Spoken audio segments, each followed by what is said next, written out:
चरित्र को मेरी जो पंक्तियां शूट करती है, उन पंक्तियों के साथ पुष्पेंद्र जी का स्वागत करता हूं, अभिनंदन करता हूं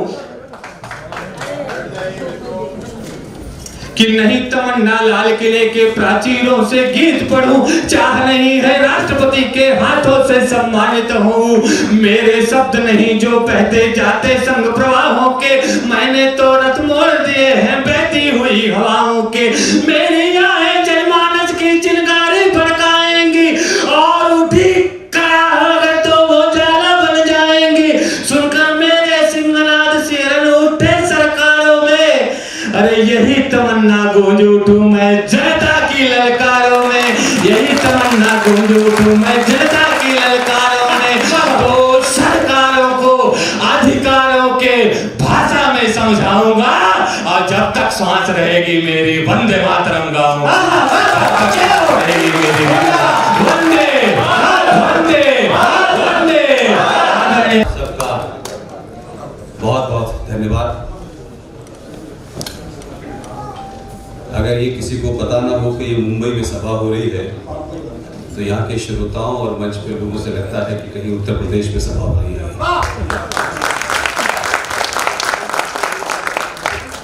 पूर्वांचल मानस मंडल, इस कार्यक्रम के आयोजक, मंच पे बैठे गणमान्य नागरिक, मेरे बुजुर्ग, मेरी बहनें, मेरी माएँ, आपने मुझे मुंबई में उत्तर प्रदेश के दर्शन कराए, ये पहली बार मेरे जीवन में हुआ है।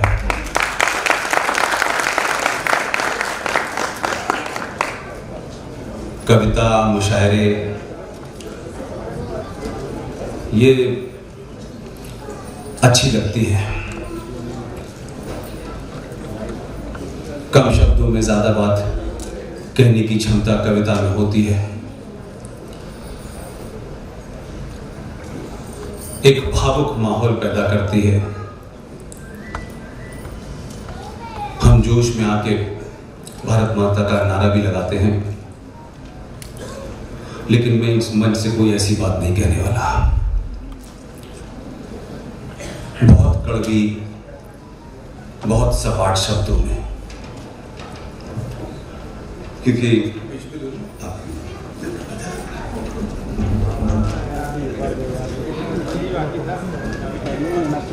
ये जो कर आदमी घटाओ यार।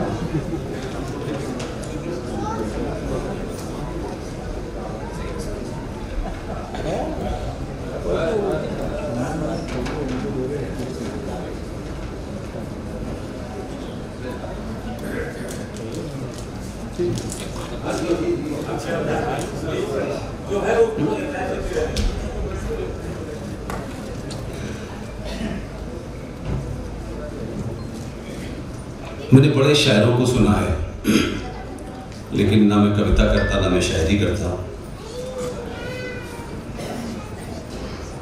मेरे और आपके बीच में एक ही रिश्ता है। आपका सरनेम क्या है, आप किस इलाके से हैं, आपकी उम्र क्या है, आप किस पार्टी को वोट देते हैं, आप किस संगठन के हैं, ये मेरे लिए कोई मायने नहीं रखता।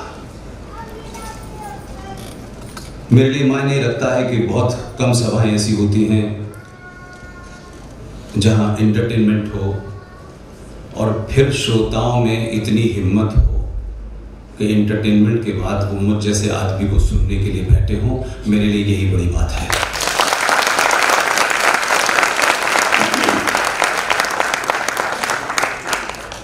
आप सब जानते हैं कि मेरा जन्म कहाँ हुआ, मेरी तालीम और तरबियत कहाँ हुई और 2024 का भारत कहाँ खड़ा है। मैं इस निष्कर्ष पर पहुंचा हूं, जितनी मेरी उम्र है, कि इन 70 सालों में सबसे ज्यादा झूठ बोलने की, सुनने की क्षमता सिर्फ हिंदुओं में है। और धड़ल्ले से झूठ बोलना, भरी पब्लिक के सामने झूठ बोलना, लाखों लोगों के सामने झूठ बोलना, और ये झूठ सिर्फ मंचों पे नहीं है। मंदिर में बैठा आदमी भी झूठ बोल रहा है, आश्रम में बैठा आदमी भी झूठ बोल रहा है, कोई एक इंस्टीट्यूशन हमने ऐसा नहीं छोड़ा जहां झूठ बोलने की प्रक्रिया शुरू ना हो। हम अपने निजी जीवन में बहुत अच्छी अच्छी बातें करते हैं, ऐसा होना चाहिए, वैसा होना चाहिए, लेकिन मेरा मानना है कि अगर उम्र से बहुत बड़ा भी कोई व्यक्ति हो, अगर उसने भी कोई महापाप किया है, तो उसके नाम के आगे 2 बार आदरणीय लगाइए और 2 बार जी पीछे लगाइए, लेकिन उसकी पोल सार्वजनिक होनी है। हमारी जो आज की स्थिति है, जो आज आप देख रहे हैं, उसमें मुझे कुछ बहुत जाना नहीं है। कल इस देश में एक बड़ा पाखंड होगा और वो पाखंड पिछले 70 सालों से चल रहा है, और हम सब ने ये तय कर लिया है कि मंच पे जो 2 कौड़ी के नेता हैं, वो जो भाषण देंगे वही अंतिम होगा, और हम तमाम सारे लोग उस सच को जानने के बावजूद भी न मंच पे टोकते, न मंच के नीचे टोकते। इसलिए लोगों को लगता है कुछ भी बोल के चले जाओ, क्या फर्क पड़ता है? अगर ये आपको लगता है फर्क नहीं पड़ता, तो मैं मानता हूं वो सबसे ज्यादा फर्क पड़ता है। हम जब सनातन की बात करते हैं, हिंदू की बात करते हैं, रामायण की बात करते हैं, गीता की बात करते हैं, तो दुनिया की इतनी मिसालें देते हैं, लेकिन उसके बाद भी झूठ पूरे जोर से चिल्ला के बोलते हैं। जिस देश की पैदाइश की डेट ही गलत है, उसे 70 सालों से हम आजादी मना रहे हैं, और कल ये पाखंड कल फिर होगा। इसलिए हो सकता है कि आपकी बात किसी को नहीं लगे, किसी को अचंभा लगे, और कुछ लोग ताली नहीं बजाएंगे, कुछ लोग सवाल खड़ा करेंगे।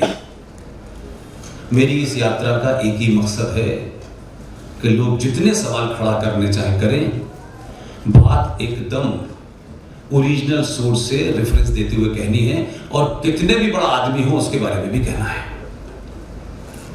15 अगस्त 1947 को भारत आजाद नहीं हुआ है, एक छोटी मक्कारी की डेट है, और जो लिखा हुआ है उसको इस देश में कोई नहीं बोलता है।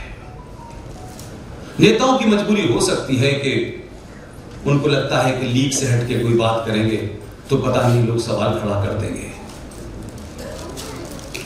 15 अगस्त 1947 को ब्रिटेन के क्लेमेंट एटली प्राइम मिनिस्टर उस वक्त थे। उस वक्त के जितने भी डॉक्यूमेंट ग्रेट ब्रिटेन में थे, सब सार्वजनिक हो गए। 15 अगस्त 1947 को जो क्लेमेंट एटली की कैबिनेट की मिनट्स की मीटिंग है, उसकी कॉपियां सब अवेलेबल हैं। उसमें लिखा है 15 अगस्त 1947 को ट्रांसफर ऑफ पावर हुआ है, इंडिपेंडेंस नहीं हुई है। लेकिन हम मना रहे। और फिर एक महान साधारण से निहायत कुकर्मी किस्म के आदमी को, क्योंकि सब चिल्ला रहे हैं इसलिए हमको उसको मानना है, मैं उनमें से नहीं हूं। उस आदमी को जो अपने आचरण में झूठा था, जो अपने चरित्र में झूठा था, वो हमारा राष्ट्रपिता है। हम डरते क्यों हैं किसी से? सच बोलने से डरना नहीं चाहिए। इसलिए एक बहुत बड़े पंडित जी हैं, बहुत बड़े पंडित थे, उनका नाम मैं नहीं जानता कि बहुत सारे लोगों ने नहीं सुना होगा।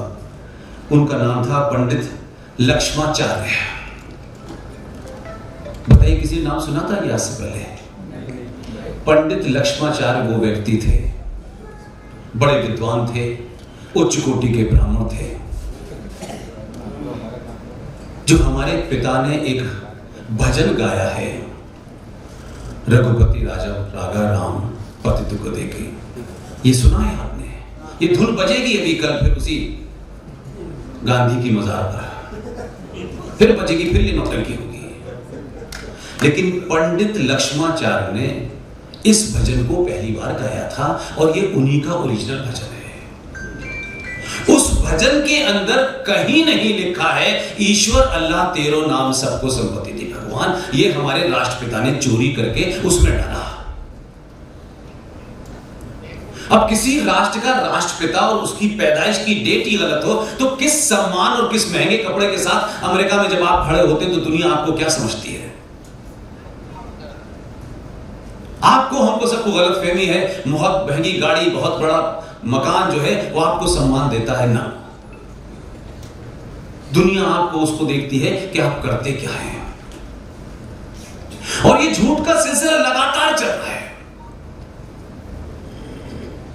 और एक नहीं, कंटिन्यूअस आज तक चल रहा है। कोई भी रोक करके बोलना नहीं चाहता कि भाई ये क्या कहना क्या चाहते हो। एक लाइन इस देश में बहुत चलती है, नेता कहे तो ठीक है, क्योंकि मैं ये अपनी पॉलिटिकल साइंस मैंने पोस्ट ग्रेजुएशन किया है, जर्नलिज्म में किया है, तो मुझे लगता है कि पॉलिटिशियन को झूठ बोलने की इजाजत होनी चाहिए। वो जितना झूठ बोल सकते हैं उन्हें बोलना चाहिए, क्योंकि उन्हें वोट लेना है। लेकिन मुझे या इस मंच पे जो लोग भी सत्ता में नहीं है, विपक्ष में नहीं है, संविधान से बंधे नहीं है, उन्हें झूठ बोलने की इजाजत नहीं हो सकती।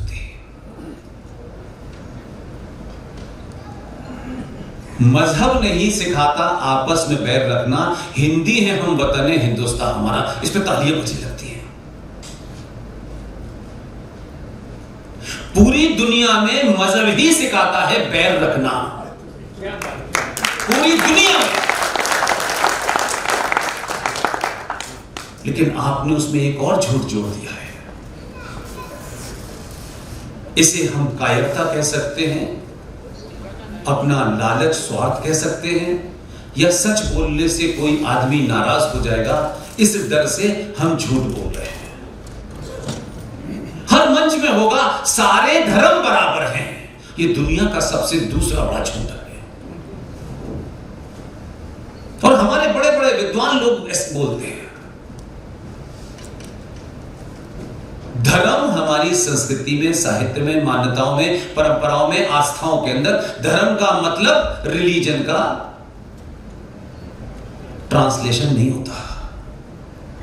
धर्म हमारे यहां कर्तव्य को कहते हैं। राजा का धर्म क्या है, मां का धर्म क्या है, पिता का क्या है, पुत्र का क्या है, बेटी का क्या है। धर्म माने आपका कर्तव्य, आपकी ड्यूटी। लेकिन आपने रिलीजन का ट्रांसलेशन हिंदी में धर्म कर लिया है, इसलिए आप कहते हैं सारे धर्म बराबर हैं। और जब आप ये कहते हैं तो आप गंदी कीचड़ की नाली की तुलना समुद्र से करते हैं। मजहब पैदा होते हैं, मजहब मरते रहते हैं। बहुत सारे मजहब आए, बहुत सारे चले गए। अकबर भी एक लाया था, वो भी चला गया। लेकिन शब्द कितना अनर्थ करते हैं। इसलिए शेर व शायरी में लोग ताली भी खूब बजाते हैं। मैं नहीं जानता कि आप में से किसी की उर्दू बैकग्राउंड है, मेरी अपनी ज़बानी उर्दू है। एक शायर अब नहीं रहा इस देश में। मैं उन मंचों में लोगों को देखता हूं, सुनता हूं, तो मुझे कभी कभी बड़ा अफसोस होता है। 99% हिंदू बैठे होते हैं और एक शायर अपनी शायरी में कहता है, जो आज साहिबे मसनद हैं वो किराएदार हैं, मकान मालिक नहीं है। और हिंदू पूरी ताकत से ताली बजाता है।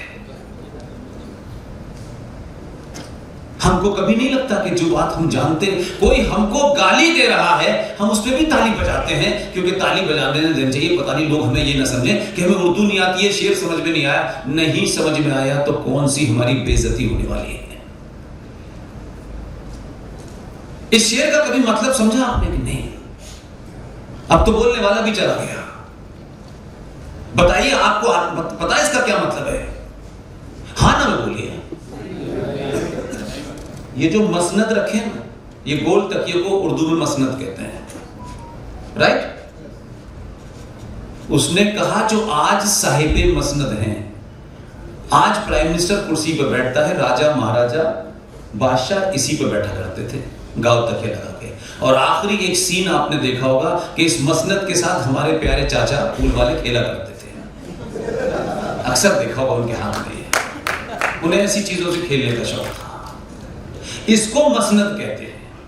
तो वो ये कहता है कि जो आज साहिब मसनद है, यानी जो लोग आज इस पे तख्त पे सत्ता पे हैं, वो किराएदार हैं, मकान मालिक नहीं है। क्या कहना चाहता है? क्या कहना चाहता था राहत इंदौरी? आप हिंदुस्तान के किराएदार हैं, मकान मालिक नहीं है, और आप ताली बजाते हैं। ताली बजाइए, लेकिन ऐसी जगह मत बजाइए ताकि दूसरे वाले को लगे कि ये तो महामूर्ख है भाई, यहां कुछ भी कहते हो। इसीलिए इस किस्म के नैरेटिव इस देश में बनाए गए हैं। 15 अगस्त 1947 को बड़ी धूमधाम से सब लोगों को याद रहता है, लेकिन एक घटना दुनिया में हर बड़े आदमी ने कहा है कि जो लोग भी अपने इतिहास की अच्छी और बुरी घटनाओं को, जिनको बीमारी हो जाती है भूलने की, उनके साथ वो घटनाएं दोहराई जाती रहती है।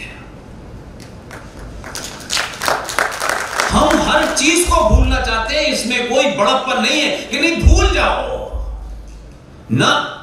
जिंदा नस्लें 1000 साल की हिस्ट्री अगर याद नहीं रखती हैं तो उन्हें 1000 साल जीने का मौका नहीं मिलता है। आपने आज, क्योंकि 14 अगस्त है, कल पूरे देश में ड्रामा होगा और फिर 16 अगस्त भी आएगी। और ये 14 अगस्त को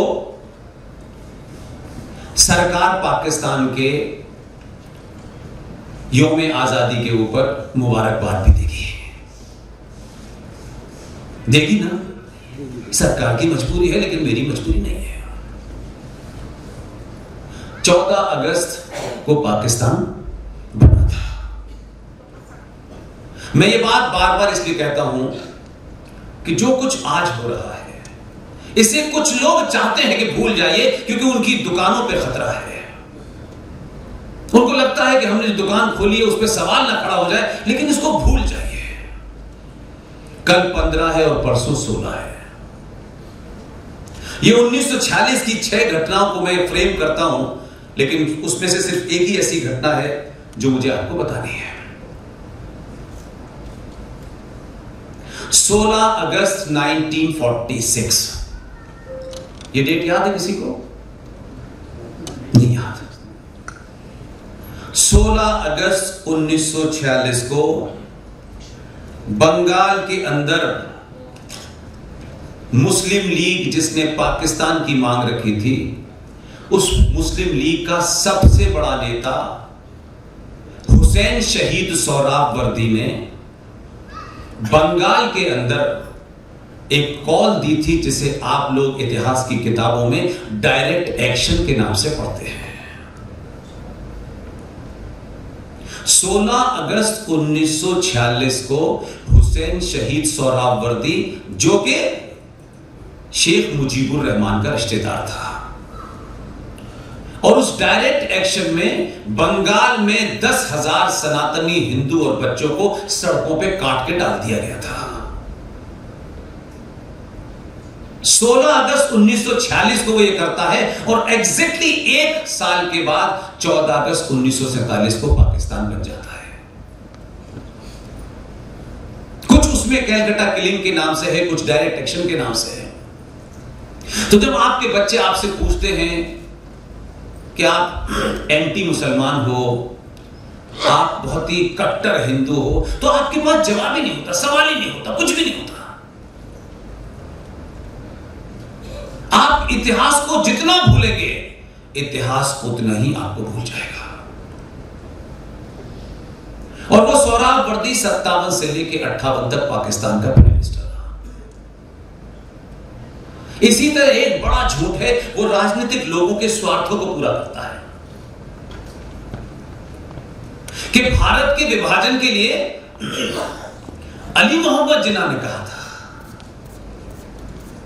जिन्ना के बारे में आपकी राय कुछ हो, मैं एक एकेडमिशियन की तरह पढ़ता हूं उसको। ये कभी बोले नहीं जिन्ना ने। जिस आदमी ने बोला वो भारत में जिंदा है और सरकारें उसके बनाए हुए उस इंस्टीट्यूशन की जगह चार देश में बड़ी विश्वविद्यालय बना रहे हैं, जिसे अलीगढ़ मुस्लिम विश्वविद्यालय कहते हैं। सरकार अपने फंड से पैसा दे रही है, आपके टैक्स का पैसा दे रही है, और अलीगढ़ मुस्लिम यूनिवर्सिटी देश में वहां बन रही है जहां 70% मुसलमान है। उस विश्वविद्यालय का संस्थापक मेरठ की अपनी स्पीच में कहता है कि हिंदू और मुसलमान दो अलग अलग कौमें हैं जो एक साथ नहीं रह सकती। यह बीज सर सैयद अहमद खान ने बोया जैसे अंग्रेजों ने सर का खिताब दिया। लेकिन आज इस देश में इस बात की होड़ लगी है कि इन्होंने इतना क्यों दिया है, हम उससे भी ज्यादा देंगे। एक विश्वविद्यालय की यह तासीर थी कि जब पाकिस्तान बन गया तो पाकिस्तान में सियासी लोग तो बहुत थे लेकिन पढ़ा लिखा कोई नहीं था। तो नरेटिव को जब आपको तोड़ना होता है तो इंफॉर्मेशन नहीं होती, इसलिए आप उस नरेटिव को तोड़ नहीं पाते। इतने जाहिल थे कि जो पाकिस्तान तो बना लिया, लेकिन पाकिस्तान का पहला प्रधानमंत्री कहां से गया था, कौन था? पाकिस्तान का पहला प्रधानमंत्री अलीगढ़ मुस्लिम विश्वविद्यालय का छात्र था जिसका नाम लियाकत अली खान था, जिसको 7 साल के बाद गोली मार दी गई थी। अलीगढ़ मुस्लिम विश्वविद्यालय का क्या रोल था ये किसी को पता नहीं है, क्योंकि अब बोलने से वोट नहीं मिलेंगे तो बोलना है। इसलिए उसी अलीगढ़ यूनिवर्सिटी से पाकिस्तान के पहले प्रधानमंत्री गए और उसी पाकिस्तान को जरूरत थी तो कहां ले गए और जरूरत नहीं है तो क्या नैरेटिव बनाया। जिस दलित के बारे में मैंने सुना है कि आजकल मुसलमानों ने एक नई दुकान खोली है, जय भीम जय मीम, इसका मतलब समझते हैं? देखिए, मेरी कोशिश है कि भले ही आप मुझे देर से सुने, आपका सोने का समय है, लेकिन घर जाके आपको नींद नहीं आएगी आज, और नींद ना आए मैं इसीलिए बोल रहा हूं। और आप मुझे सुनने की क्षमता होगी तो मैं सुबह 4 बजे तक बोलता रहूंगा।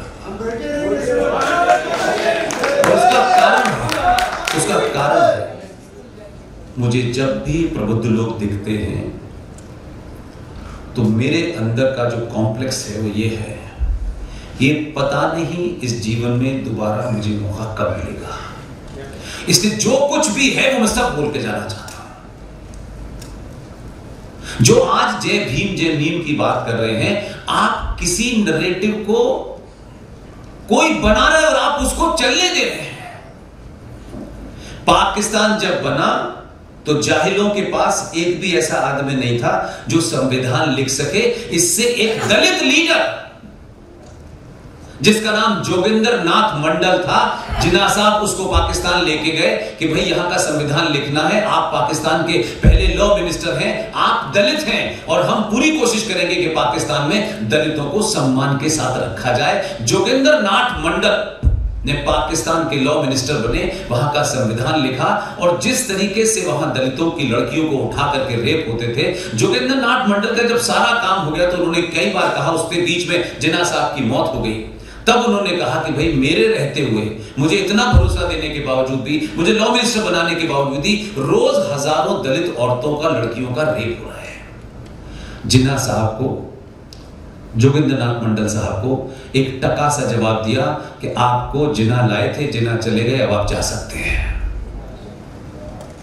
जोगिंदर नाथ मंडल इस देश में आकर के कहां समाप्त हो गया ये हमें नहीं पता, लेकिन इस देश के मुसलमान ने एक नैरेटिव जय भीम जय मीम का खड़ा है। इसका मतलब जैसे हिंदी में अल्फाबेट होते हैं, आ ई ला रा ला मा करके, ऐसी उर्दू में होता है अलिफ बे पे ते टे से दाल दाल जाल तो मीम चे हुए काफ नून। तो जो मीम होता है, मीम शब्द, उसे हिंदी में माँ कहते हैं, माँ शब्द कहते हैं।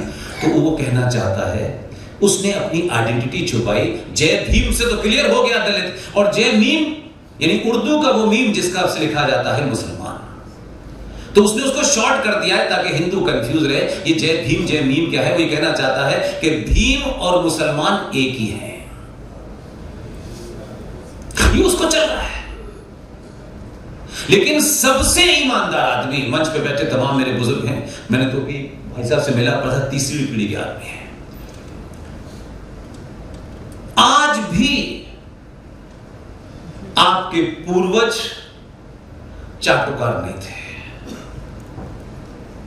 जिस पे भी आप उंगली रखेंगे 47 के आसपास में, उसने वो काम किए हैं जो आज तक इस देश को पता नहीं।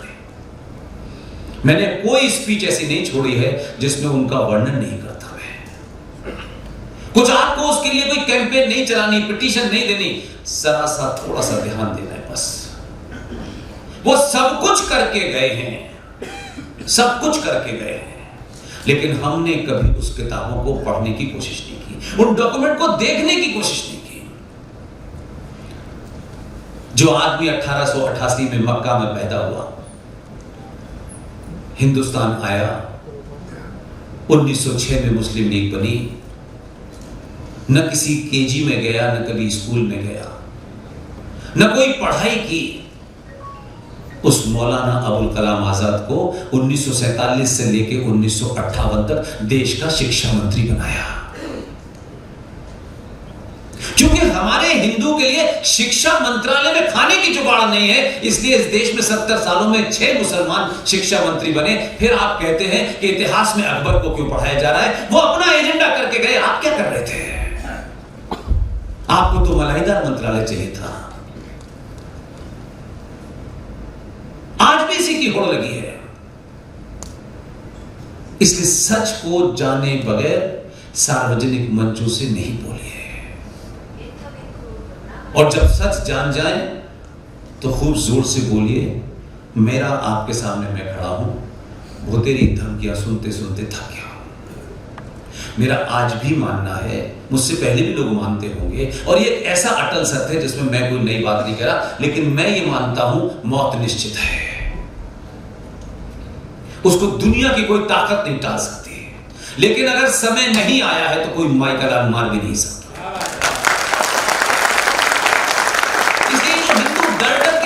यहां जी लो, यहां कुछ अत्याचार सहन कर लो, थोड़े दिन के लिए जिंदगी बच जाएगी, इधर से दरवाजा निकाल लो, उधर की तरफ मुंह कर लो। मर मर के जीने से अच्छा है मर जाओ, और जिंदा हो तो जिंदा होने का सबूत हो। आप तो सुबह से शाम इस वाक्य को कहते हैं। हम सब हो सकता है मनुष्य हैं, हमारे अंदर लालसा हो, लालच हो, थोड़ा हम चाहते हो कि ये हमें मिल जाए, लेकिन मेरा इस जीवन में बहुत पास से चीजों को देखा है, इसलिए मेरा परसेप्शन भी बदल गया है। मैं वो चित्र देखता हूं और लोगों को बताता हूं। इस देश में एक राम मंदिर के लिए रैली निकली थी, रथ यात्रा निकली थी, लोग भूल गए उसे। उस रथ यात्रा के सबसे बड़े महानायक थे लाल कृष्ण आडवाणी जी, हृदय हिंदू सम्राट कहलाते थे। लेकिन सत्ता आदमी को क्या बना देती है, मैं वही जाने से रोक रहा हूं। सिर्फ सत्ता प्राप्ति के लिए अपने बाप का नाम बदल लेने से अगर सत्ता मिलती है तो ऐसी सत्ता मेरी जूते की नोक पे है।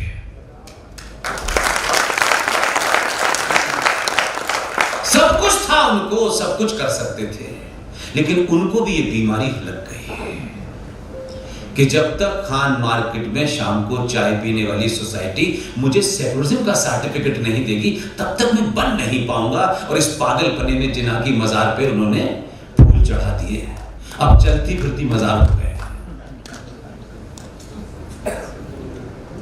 जो आदमी कहीं किसी तरीके से भारत की कास्ट राजनीति में भी नहीं बैठता था, जिसके पास 2 लोग भी नहीं थे, 1998 का चित्र देखिए।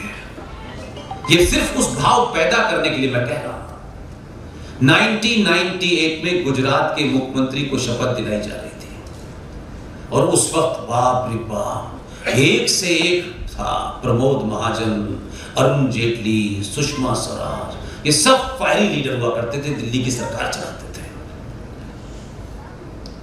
इसलिए आज कहीं कोई कमजोर है, आज शायद हो सकता है कि उसके कपड़े अच्छे न लगते हो, उसकी भाषा अच्छी न लगती हो सकता है उसे अंग्रेजी भी ना आती हो, उससे राय मत बनाइए।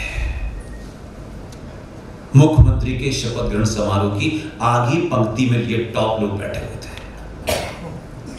एक आदमी को अपने साथ बिठाने में उनकी नाक कट रही थी।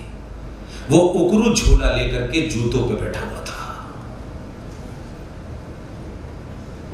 वही देश का 15 साल से प्रधानमंत्री है। इसलिए किसी के करने से कुछ नहीं होता, उसकी डेस्टिनी में था, वो आ गया। जो डेस्टिनी में खड़े थे वो वक्त से पहले चले गए। इसलिए जो कुछ आप कर रहे हैं उसे ईमानदारी से अपने आंखों में करिए। दुनिया क्या कहेगी इसकी चिंता मत कीजिए, बिल्कुल मत कीजिए। और किसी का अपमान मत कीजिए, लेकिन अगर वो अपमान के काबिल है तो शब्दों की मर्यादा के साथ उसका अपमान भी कर सकते हैं। हिंदी में ऐसी ताकत है, उर्दू में तो और भी तासीर है। इसलिए मैं आपसे विनती करता हूं कि उस दौर के यहां वंदे मातरम का कई बार उद्घोष हुआ। वंदे मातरम के बारे में कोई सच्चाई आपको ऐसी पता है जो आपने सुनी हो, मेरी स्पीचेस में तो है, लेकिन क्योंकि वंदे मातरम का कई बार उद्घोष हुआ तो मैं बताना चाहता हूं कि वंदे मातरम का मामला है क्या। इस सरकार को, ये जो वर्तमान सरकार है, मेरा 12-13 साल का ये एक्सपीरियंस कहता है कि अगर इस सरकार से कोई काम कराना है तो एमपी बनने की बिल्कुल जरूरत नहीं है, बिल्कुल नहीं। या तो आप एमपी बन के उस लूट में शामिल होना चाहते हैं, इसलिए एमपी बनने की होड़ में लगे। मेरा 12 साल का एक्सपीरियंस ये कहता है कि तथ्यों के साथ, तर्कों के साथ, फैक्ट के साथ अपनी बात को समाज में इतना उछालो कि राजा उसको लपक ले। अभी यहां से गुरु गोविंद सिंह के 2 पुत्रों की भी बात हुई। उस वक्त उसकी आंख से आंसू निकले, छोटे भाई ने बड़े भाई से क्या किया, ये सब इतिहास का हिस्सा है। लेकिन मैं इस बात से खुश हूं, जीते जी खुश हूं, मुझे नहीं पता कल क्या होगा, कि जिन मुद्दों को मैं उठा करके जोर जोर से हर चौराहे पे कहता था, कोई पिटीशन नहीं दी, कोई अर्जी नहीं दी, किसी नेता, किसी एमपी, किसी एमएलए से नहीं मिला। सूचना क्रांति के इस दौर में अपनी बात कहेंगे, वो बात अच्छों के कानों तक जाएगी। और किसी को बनी बनाई रेडीमेड बात मिल जाएगी, उसे वो मुद्दा वो उसे अपने लिए इस्तेमाल करेगा, तो तू कर ले, क्योंकि तू ही राष्ट्र चला रहा है, हम तो नहीं चला रहे। गुरु गोविंद सिंह के दोनों पुत्रों की बात हुई। उस दोनों पुत्रों को किस तरीके से दीवार में चिलवा दिया गया। और जब यह खबर उनकी दादी गुर्जरी देवी को मिली तो उनका हार्ट से इंतकाल हो गया, डेथ हो गई। इस खबर को हम लगातार बीच बीच में कुछ लोग बोलते हैं, बहुत सी जगह मैंने देखा लोग भावुक हो जाते हैं। लेकिन 2024 के भारत में, इस देश में कमाल का मजाक है। पंडित जवाहरलाल नेहरू को बच्चों से विशेष प्यार था, क्योंकि बाकी देश के लोगों को बच्चों से बड़ी नफरत थी, उनको विशेष प्यार था। इसलिए उनके जन्मदिन पर बाल दिवस बनेगा। किसी ने यह नहीं पूछा कि जिसके जन्मदिन पे हम बाल दिवस मना रहे हैं, उस बालक ने कौन सा ऐसा काम किया था, समुद्र की गहराई में चला गया था या कहीं पहाड़ पे से कोई रिकॉर्ड पर, कौन सा ऐसा काम किया था कि हमने अब देश के बच्चों पे अत्याचार किया कि वो बच्चा ये पूछे कि मुझे चचा नेहरू के जन्मदिन पर बाल दिवस क्यों मनाया जाता है, मैंने क्या गलती की है। कौन सा मन में ऐसा सम्मान आपके आता है। मैं निजी तौर की बात नहीं कर रहा, मैं सार्वजनिक जीवन की बात कर रहा हूं कि हमने चिल्ड्रंस डे मनाया, और जब आप चचा नेहरू को चिल्ड्रंस डे मनाएंगे, आपके बच्चे मनाएंगे, तो जब वो चचा की कहानी पढ़ेंगे तो शर्मिंदा ही होंगे। क्योंकि सब कुछ कागज ओपन है, ये पुष्पेन के पास है ऐसा नहीं है, सब कुछ ओपन है। तब हमने एक मुहिम चलाई कि अगर भारत के गौरवशाली इतिहास से हमें आने वाली नस्लों को कनेक्ट करना है तो हमको वो आइकॉन ढूंढने पड़ेंगे जिन आइकॉन के नाम लेने से उन बच्चों का सीना 56 इंच नहीं 70 इंच का हो जाए। और मुहिम चलाई कि भाई चाचा नेहरू 14 नवंबर को पैदा हुए थे, किसी और डेट को भी होते तो क्या फर्क पड़ने वाला था, लेकिन पैदा हुए थे तो पैदा होने पे तो और भी पैदा हुए थे तो मनाइए। लेकिन बच्चों का अगर दिवस मनाना है तो 29 दिसंबर को मनाइए, जिस दिन गुरु गोविंद सिंह के दोनों बच्चे। अब अगर आप चिल्ड्रंस डे मनाएंगे, वैलेंटाइन डे मनाएंगे, तो पूछिए कि 14 नवंबर को वैलेंटाइन डे क्यों मनाते हैं। तो बच्चों को क्या पता है बेचारों को, तो वो पूछेंगे कि ये दोनों कौन थे, तब उनकी शौर्य की गाथाएं बनाएंगे। और इसकी मुहिम ऐसे ही मंचों से लगातार कहा, कोई मन में ये नहीं पाले कि नहीं यार हो नहीं रहा है काम, नहीं, वैसे ये निजी मामला नहीं है, ये भारत की सनातन सभ्यता की पुनर्स्थापना का युद्ध है। इस युद्ध में हर वो चीज जिसको हमसे छीनी गई है उसको स्थापित करने का युद्ध है, ये हिंदू मुसलमान का युद्ध नहीं।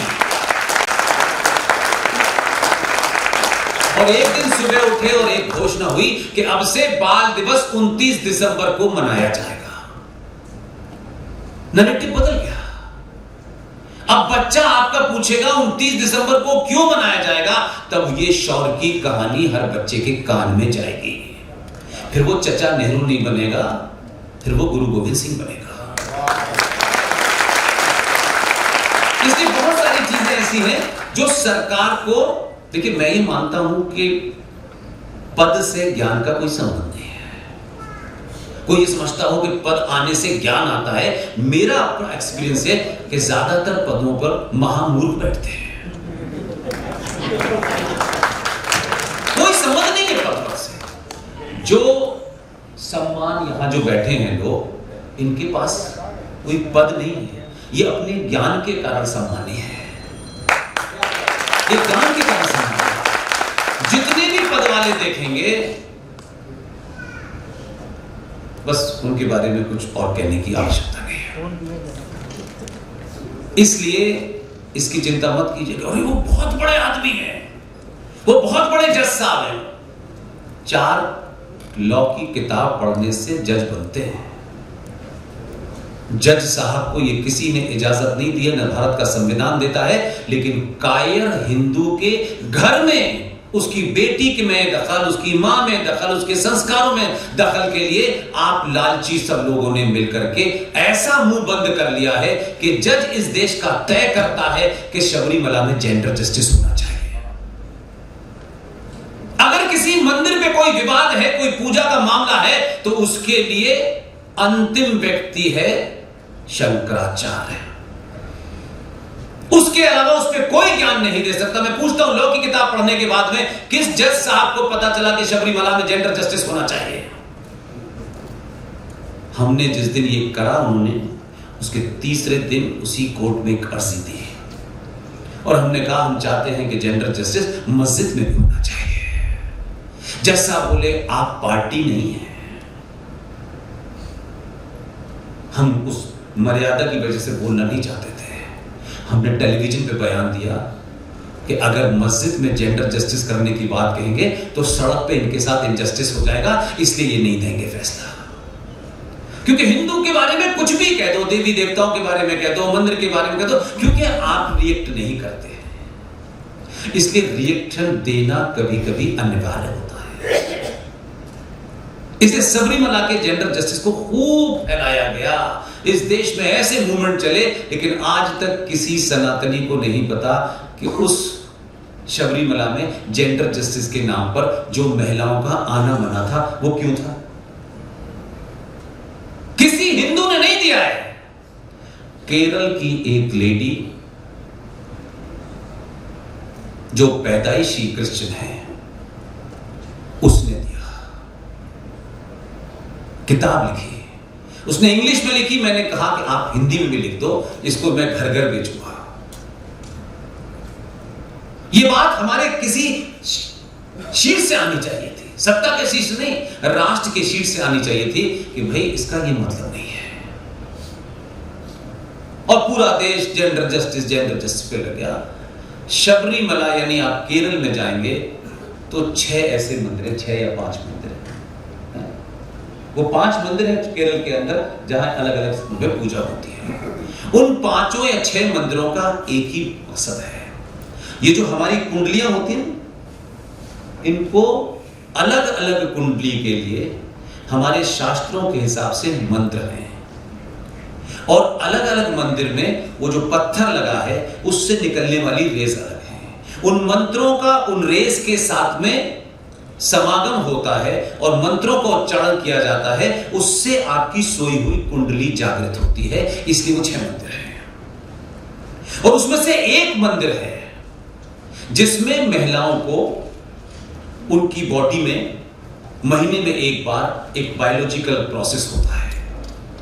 उस बायोलॉजिकल प्रोसेस की वजह से उस पूरे जो भी आप कह सकते हैं कि जो महीने में हमारी बहन बेटियों को माओ को जो होता है, उस कारण उस दौर में उस प्रोसेस की वजह से थोड़ी सी चिड़चिड़ापन बढ़ जाता है, थोड़ा नेगेटिव हो जाती है महिला, उसका एक असर है उसकी बॉडी पे, वो बायोलॉजिकल प्रोसेस है। जिस मंदिर में उस पीरियड की अवस्था में वो मां बहन बेटी जाएगी, वहां जो मंत्रों का उच्चारण हो रहा है, उस पत्थर से, जिसको मूर्ति भी कह सकते हैं, उस पत्थर से जो रेस निकल रही है, उसके मिक्सचर से उस मां बहन बेटी के अंदर निराशा इस लेवल पे जा सकती है कि वो सुसाइड कर सकती है। इसलिए उसका जाना उस दिन के लिए मना था, जिसे मूर्खों ने जेंडर जस्टिस से जोड़ दिया।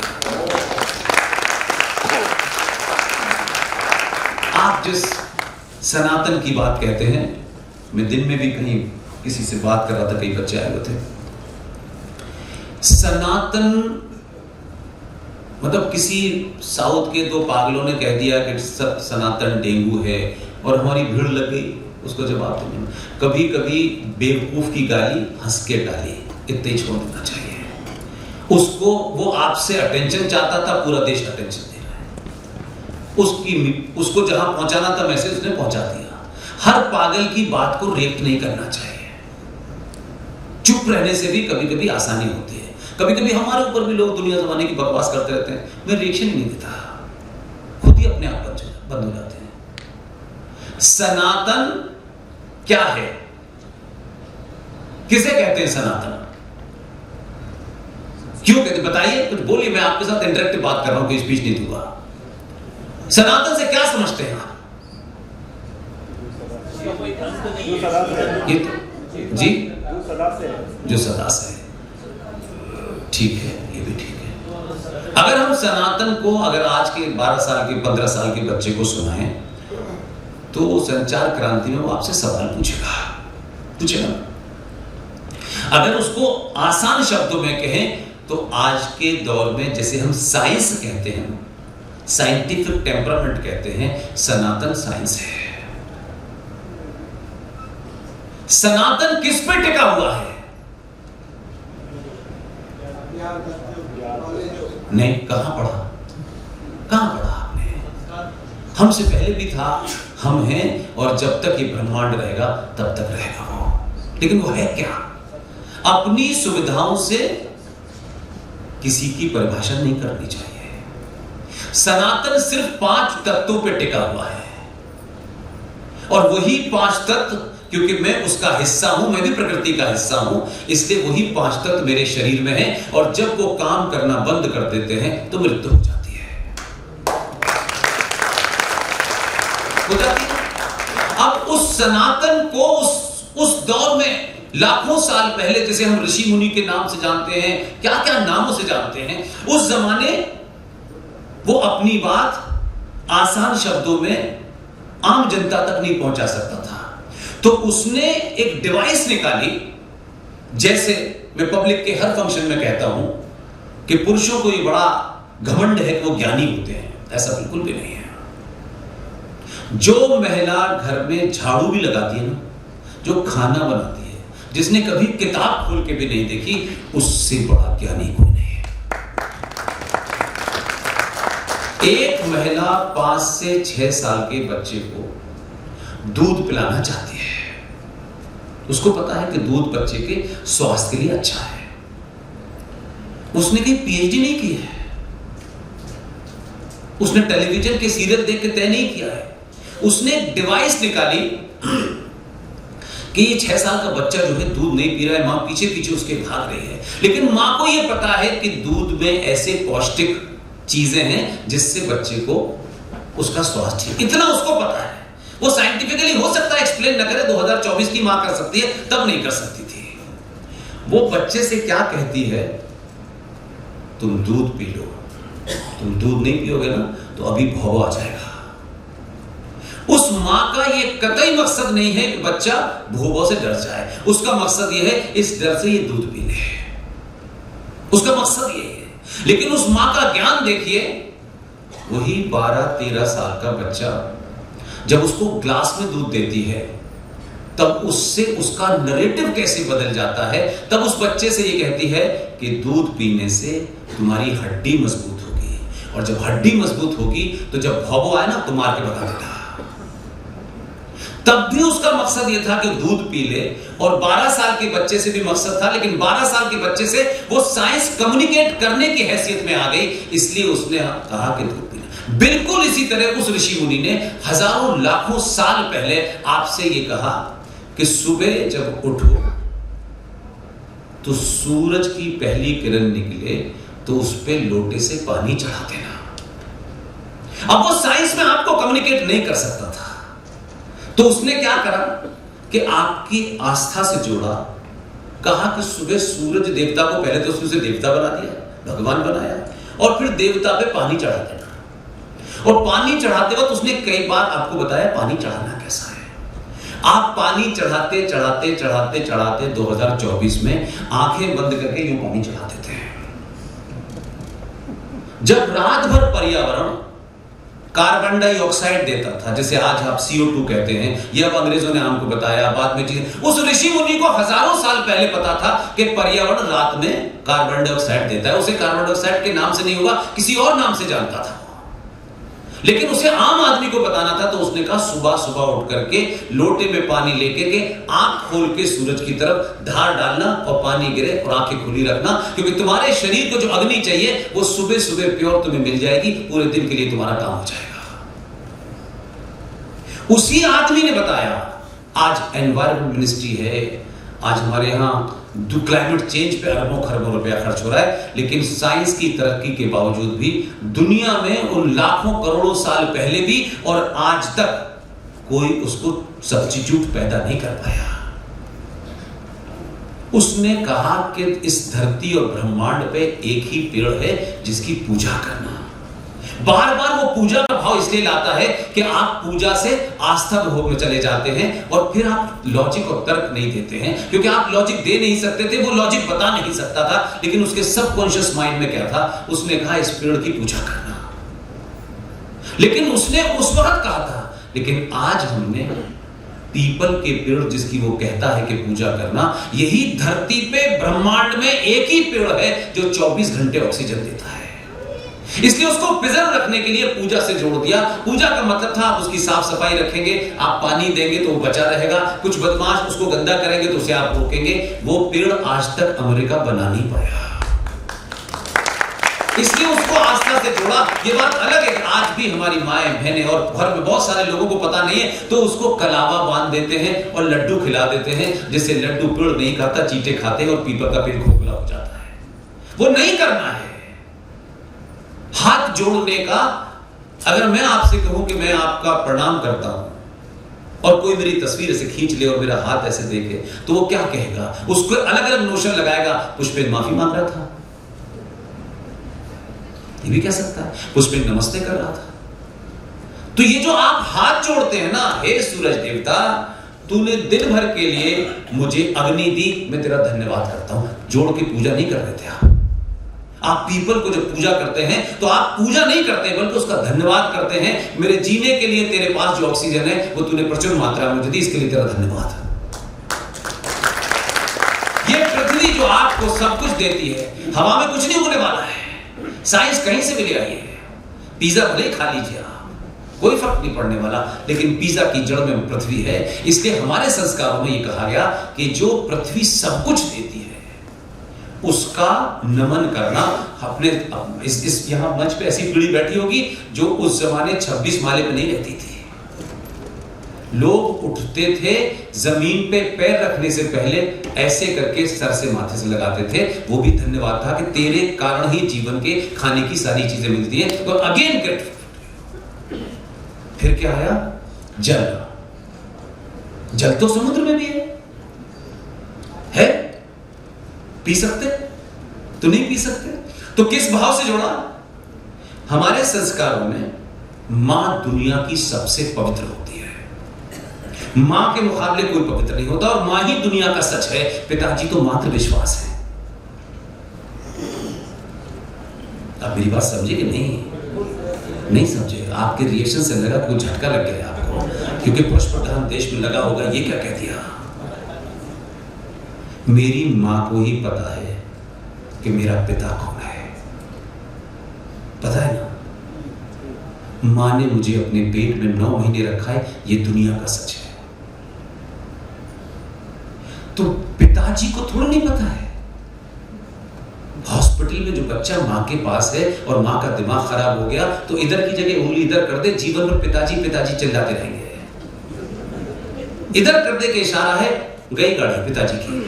ये जो घमंड है ना कि पिता के नाम से हमारा वंश चलता है, ये बिल्कुल उल्टा है। जिस दिन मां के नाम से वंश चलेगा संकट दूर जाएंगे, क्योंकि मां ही जड़ है।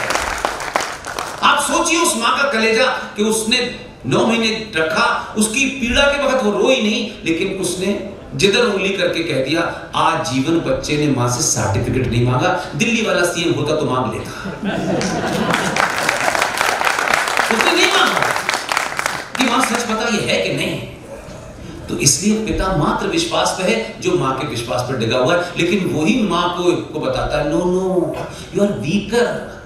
वो क्यों बताता है? उसको अपनी औकात पता है कि सच पता चल गया तो ये जो पिताजी बच्चा कह रहा है कल से ही पूछ लेगा, और मां जब कह देगी तो पिताजी नहीं रहेंगे फिर। इसलिए मां का प्योर होना, मां का पवित्र होना, मां का सच होना, उस मां के नोशन को हमारे सबकॉन्शियस माइंड में वो जो मां है। इसलिए दुनिया की हर नदी को, कम से कम भारत में हर नदी के पीछे मां है। कावेरी मां, गंगा मां, जमुना मां, कृष्णा मां, पिताजी के नाम से नहीं है। और उस भाव के इसलिए जोड़ा, देखिए आप उसकी फिलॉसफी को समझिए। मां का नाम जोड़ने से मैं तो बहुत बाद में मंदिर गया, उस दौर में तो मैंने देखा तक नहीं था। आज भी मैं इन चीजों को ऑब्जर्व करता हूं। आप नदी के किनारे बैठे हो, कौन आस्तिक है, कौन कितना बड़ा हिंदू है, पता नहीं, लेकिन मैंने बहुत सारे आज के युवा बच्चों को देखा है। हो सकता है कहीं बातचीत होती हो, गंगा के किनारे, जमुना के किनारे खड़े होने के बाद एक सबकॉन्शियस माइंड में उसको पता नहीं है, कभी भी किसी भी आदमी को आपने किसी भी नदी जो हमारे यहां मानी जाती है उसमें कभी पहले पैर नहीं डालता, कभी नहीं डालता। झुक के कुछ पानी डालेगा फिर पैर डालता है। आपको ये भाव दिया कि जितनी पवित्र तुम्हारी मां है, जितना बड़ा सच है, उतनी ही पवित्र इस नदी को रखना, क्योंकि ये जल देती है जीवन देने के लिए। सारे 5 तत्वों से आपको सिर्फ इसलिए जोड़ा। वो इतना बड़ा साइंटिस्ट था कि भले उसको नोबेल ना कोई दे ना कोई जाने, लेकिन आज भी दुनिया में स्विट्जरलैंड में उन्हीं की तस्वीरें लगी हुई हैं, हमने नहीं लगाई। इसलिए जिस समाज में अगर मां किसी कारण से रोती हो, किसी कारण से रोती हो, वो समाज कभी सुखी नहीं रह सकता। इसलिए मैं मंचों से भी कहता हूं, नीचे भी कहता हूं, चाहे बेटी इतनी हो, चाहे बेटी बड़ी हो, चाहे मां हो, हम सबको मां के पैर छूने चाहिए। क्यों छूने चाहिए? ये शुद्ध साइंस है। आप मां के पैर क्यों छूने चाहिए और पुरुष के नहीं छूने चाहिए? वो आपकी मर्जी है। एक्स्ट्रा आपको किसी आशीर्वाद देना, छू लीजिए, उस पर मना नहीं है, लेकिन माँ के पैर इसलिए छूने चाहिए कि जब माँ के आप पैर छूते हैं, वो वाला पैर छूना नहीं कह रहा जो 2.5 फीट दूरी से बहू सास के पैर छूती है, वो नहीं मैं कह रहा, उसकी बात नहीं। माँ के पैरों के ऊपर दोनों हाथों को कम से कम 30 सेकंड तक रखना चाहिए, क्योंकि जिस माँ ने आपको पेट में रखा है, उस माँ का पेट, उस माँ का शरीर उस पावर हाउस की तरह है कि जैसे ही स्विच लगाते हैं लाइट जल जाती है। 30 सेकंड में उसकी बॉडी का एनर्जी आप में फिल हो जाती है, इसलिए पैर छूने चाहिए। तो हम सनातन को लेके कहां तक आ गए, इसलिए मैं फिर वापस अपनी बात पे लौट करके बात रखना चाहता हूं कि अगर हमने हुसैन शहीद सोहरावर्दी को जाना होता, जिसने डायरेक्ट एक्शन में 10,000 हिंदू महिलाओं और का हत्या की, बच्चों की लाशें पड़ी रही बंगाल की सड़कों पर, और गांधी नाम के एक व्यक्ति वहां गए, और जब उससे बहुत व्यथित हो गए बंगाल के लोग, तो एक बहुत बड़ा योद्धा जिसको हम अपना योद्धा नहीं माने हैं, हम नाम मेरी तकलीफ यह है कि आप अपने हीरोज को नहीं पहचाने।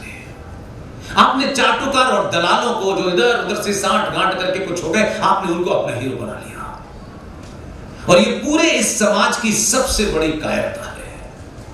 खुशी है कि आज आप योद्धा चुनते वक्त उसकी जाति नहीं देखते, यही देखते हैं कि वर्तमान परिस्थिति में अगर 2002 के दंगों का हीरो यही है तो यही जवाब दे सकता है, तो इसी को चुनना है। आपके अंदर बदला हुआ, नहीं तो आप पता नहीं कितने टेस्ट लेते हैं, 85 टेस्ट लेते हैं। इसलिए उस गांधी जी जब नरसंहार हो गया तब गए, और जाकर के वहां एक हिंदू योद्धा था जिसका नाम गोपाल पाठा था, उसने हथियार उठाया और 50 से 60 मुसलमानों की हत्या कर दी। गांधी जी गए, अनशन पे बैठे, गोपाल पाठा को बुलाया और कहा कि हथियार डाल दो। ये सब कुछ रिकॉर्डेड है, कोई 5000 साल पुरानी हिस्ट्री नहीं है। गोपाल पाठा ने कहा, गांधी जी जब सनातनी हिंदू बहन बेटियों की सड़कों पे इज्जत लूटी जा रही थी तब आप नहीं थे, जब मैंने हथियार उठाया तो अब आप कहते हथियार डाल दो। गांधी अड़ गए उसके सामने, लेकिन उसने हथियार अपना लेके चला गया, लेकिन हथियार डाला नहीं। गोपाल पाठा हमें हिस्ट्री में नहीं पढ़ाया जाएगा, क्योंकि उससे हमारे बच्चे गोपाल पाठा बन सकते हैं, लेकिन हमें तो नेहरू जी बनाना है कि चोरी चकारी से, झूठे से, फरेब से हम प्रधानमंत्री बन जाए।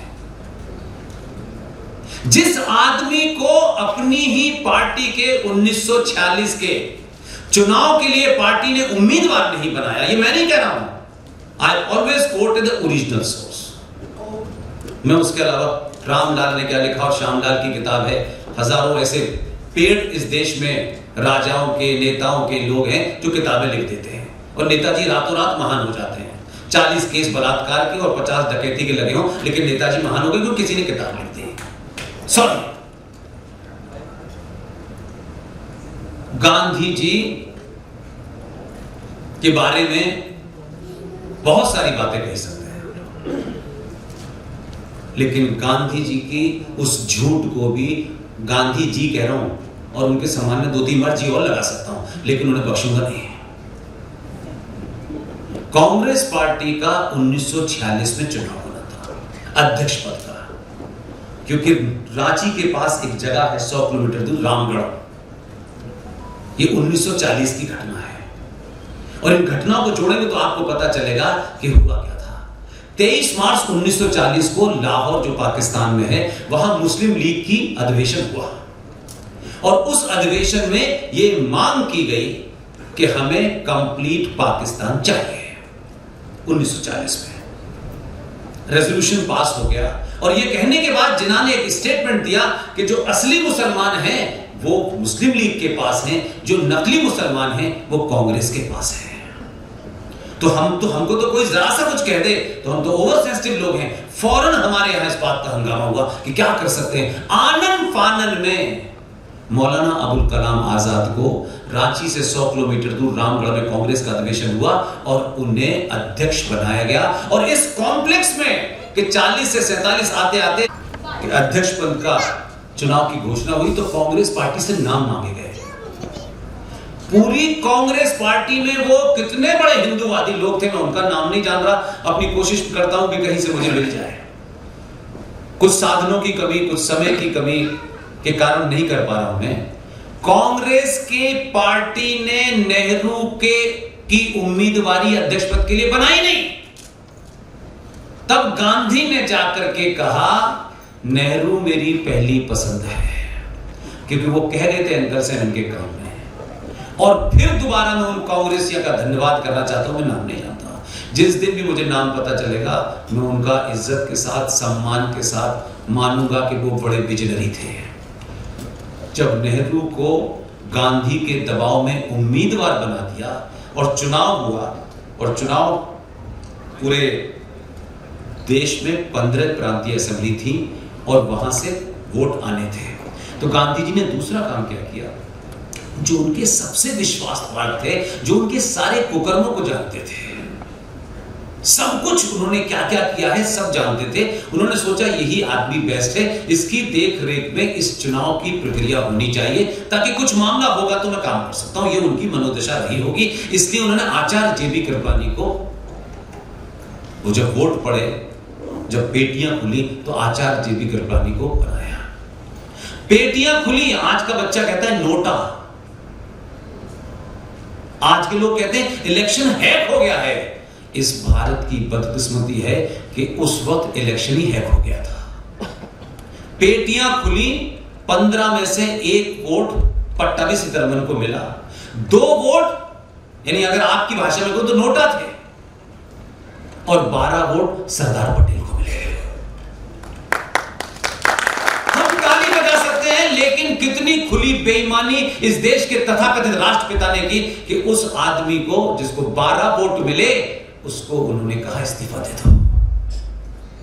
1 बार कहा, 2 बार कहा, स्वाभिमानी आदमी थे, उन्होंने पर्ची फाड़ी उठ के चले गए। ऐसी बेईमानी के साथ नेहरू जी पार्टी के अध्यक्ष बने। और 2 सितंबर 1946, मेरी बात को दोबारा से सुनिए, 2 सितंबर 1946 को नेहरू जी को लॉर्ड वॉविल ने प्रधानमंत्री पद की शपथ दिलाई। जिसको हम कल मनाने जा रहे हैं, ये दूसरी बार हुआ। 15 अगस्त 1947 को क्लासिक खेल हुआ कि ब्रिटिश साम्राज्य का जो लास्ट वॉइसरॉय था, जो ब्रिटिश साम्राज्य जो भारत में था, उसका जो लास्ट वॉइस, उसका नाम जानते हैं?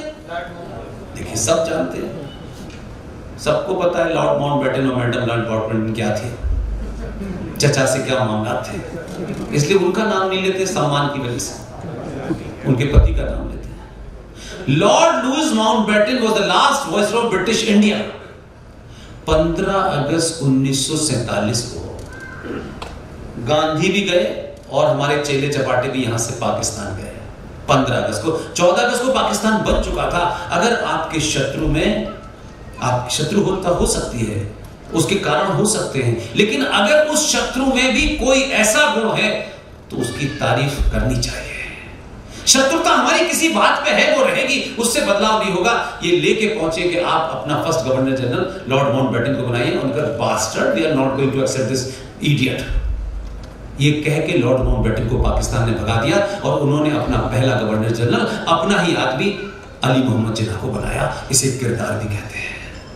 हमने नहीं बनाया, हमारे यहां आजाद भारत, सो कॉल्ड आजाद भारत 15 अगस्त 1947 को वो लॉर्ड माउंटबेटन जो लास्ट वाइसरॉय था, वो उसने शपथ ली कि वो अब पहला गवर्नर जनरल होगा। ये कौन सी आजादी में लिखा था? Now he become a first governor general of India. और हमारे फूल वाले चचा ने 28 अप्रैल 1948 को ये क्लेमेंट एटली के कैबिनेट मीटिंग की पर्चा है, मैंने अपने फेसबुक पे उसको एज इट इज डाल दिया है। 1948 में आजाद भारत का प्रधानमंत्री चिट्ठी लिखता है क्लेमेंट एटली को, और उस चिट्ठी का मैं आपको हिंदी अनुवाद बताता हूं, रट गया। महामहिम, मैं आपसे अनुमति चाहता हूं कि लॉर्ड लुईस माउंटबेटन साहब का ट्रांसफर बर्मा कर दिया गया है। आपके अनुमोदन के बाद ही मैं चाहता हूं कि बंगाल के गवर्नर सी चक्रवर्ती राजगोपालाचार्य को भारत के गवर्नर जनरल बनाने की अनुमति प्रदान करें। ये 1948 की चिट्ठी है और ये चिट्ठी किसी हिंदूवादी की फैक्ट्री में नहीं है, इसे कह के नहीं उड़ा सकते। चैलेंज है पूरे देश में। इन डॉक्यूमेंट को इकट्ठा करने में बाल सफेद हो गए। हम आज कहते हैं भारत आजाद है और इस देश में ब्रिटेन की सरकार के ब्रिटिशर्स, कोई नेवी का चीफ, कोई 57 तक रहा, कोई 55 तक रहा, कोई 56 तक रहा। ये कौन सी आजादी थी कि हमारी तीनों सेनाओं के अंदर ब्रिटिशर रहे। आजादी के 47 के बाद 56, 55 तक, 54 तक रहे। वॉइसरॉय हमारा वो था जिसके बाप दादों ने हमें गुलाम बनाया था। हम कह रहे हैं कि हमें आजादी मिल गई है। अब बात आती है आपके अपने लोगों के चरित्र के बारे में। जब तथाकथित आजादी में नेहरू जी को रात में ये तय हुआ कि कल आजादी की घोषणा होगी, ये मैं वर्बेटम बता रहा हूं, कोई कॉमा फुल स्टॉप भी अपनी तरफ से नहीं लगा रहा। तो ये हुआ कि भाई नेहरू जी ने सरदार पटेल से कहा कि कल जब आजादी की घोषणा होगी तो संसद में वंदे मातरम बजना चाहिए। ये मैं इसलिए कह रहा हूं कि जब भी आप तो जिस संस्था से जुड़े वहां तो बिल्कुल इस पर सवाल ही नहीं हुए, लेकिन ये बात लोगों को पता होनी चाहिए। मेरी कोशिश है, मैं तो चिल्लाता हूं तो कभी कभी सुन लेता है मेरी बात, तो मैं चिल्लाता रहता हूं। तो मुझे ये फायदा है कि 2-3 चीजें हो गई तो ज्यादा चिल्ला रहा हूं आजकल। नेहरू जी ने सरदार पटेल से क्या कोई लेट वेट करेगा?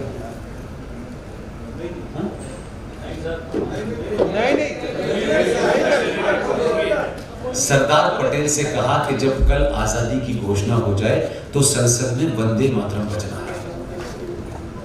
आप ऐसे लोगों को मैं अभी भी जब भी बोलता हूं तो मेरे रोंगटे खड़े हो जाते हैं। सोच ही नहीं सकते कि आज के भारत में हमारे पूर्वज क्या थे भाई, और ऐसे किसी का नाम नहीं है। सरदार पटेल को जिम्मेदारी दी गई कि आपको वंदे मातरम का इंतजाम करना है, और सरदार पटेल का जो कन्वर्सेशन वो किताब में लिखा हुआ है, सब कुछ वो किसी सब ओरिजिनल डॉक्यूमेंट को कंपाइल कर दिया है। सरदार पटेल ने एक बहुत बड़े संगीतकार को फोन करके पूछा कि उनसे बात होनी है, क्योंकि गृह मंत्री थे, तो उनके ऑफिस ने फोन किया और ये टेलीफोन थे नहीं, तो पता चला कि वो मुंबई में नहीं है, वो मद्रास में है। तो 2 गृह मंत्रालय के लोगों को लगाया कि उनको ढूंढना है। वो ढूंढते ढूंढते रात में पता चला कि वो मद्रास में है और उनके यहाँ बाकायदा कोई मैसेज छोड़ा गया कि गृह मंत्री देश के आपसे बात करना चाहते हैं। उनका फोन आया। आप दोनों के उनके बीच में 1 या 1.5 मिनट की बात है। सरदार पटेल उनसे कहते हैं कि सरकार ये चाहती है कि कल भारत की आजादी के बाद संसद में वंदे मातरम गाना है। मैं चाहता हूं कि आप आ जाएं। उस आदमी का चरित्र देखिए। उस आदमी ने एक ही लाइन सरदार पटेल से कहा, मैं कल संसद में वंदे मातरम गाऊंगा, लेकिन एक शर्त है। उन्होंने राज्यसभा की सीट नहीं मांगी। उन्होंने कहा कि इस खंडित भारत में मैं खंडित वंदे मातरम नहीं गाऊंगा, क्योंकि वंदे मातरम में 1937 में कुछ मुसलमानों द्वारा, जितने भी कांग्रेस के थे, मुस्लिम लीग के थे, उसमें यह विचार हो गया था कि वंदे मातरम हम गाएंगे तो ये इस्लाम की तौहीन होगी, क्योंकि इस्लाम ये सिखाता है कि अल्लाह के अलावा किसी के सामने नहीं झुकना। लेकिन ये जो लोग अकबर के और बाबर के सामने 90 डिग्री पे जो असर करते थे, वो इनका अल्लाह था। तो उस वक्त वंदे मातरम को आधा कर दिया गया था उनकी चाहत में कि भाई ये नाराज ना हो जाए। सरदार पटेल ने कोई जवाब नहीं दिया, सिर्फ कहा मैं हेलीकॉप्टर भेज रहा हूं। हेलीकॉप्टर उनको लेके आया। शाम में हमारे चचा जान ने स्पीच दी अंग्रेजी में, क्योंकि भारत के लोग हिंदी नहीं जानते थे। और स्पीच देने के बाद जब उन्होंने सरदार पटेल की तरफ देखा तो सरदार पटेल ने उनसे कहा कि आप जाइए, वो संगीतकार का न नाम जानते हो, न उसकी उस बहादुरी को जानते हो, और उसने सरकार से कुछ नहीं लिया। वो मंच पे गए, इसलिए मेरी ये मुहिम का हिस्सा है, मैं आपको इसलिए बता रहा हूं। जब आजाद हो गया भारत, आजादी की घोषणा ऑफिशियल हो गई, तब वंदे मातरम भारत की इसी संसद जो पुरानी बनी थी, इसी संसद में पंडित ओमकार नाथ ठाकुर ने 22 मिनट में पूरा वंदे मातरम गाया। और दूसरे दिन ऑल इंडिया रेडियो से 10 बजे वो पूरा वंदे मातरम रिले हुआ। मेरा सिर्फ इतना ही प्रश्न है कि ना वहां आरएसएस थी, ना वहां बजरंग दल था, ना कोई और था।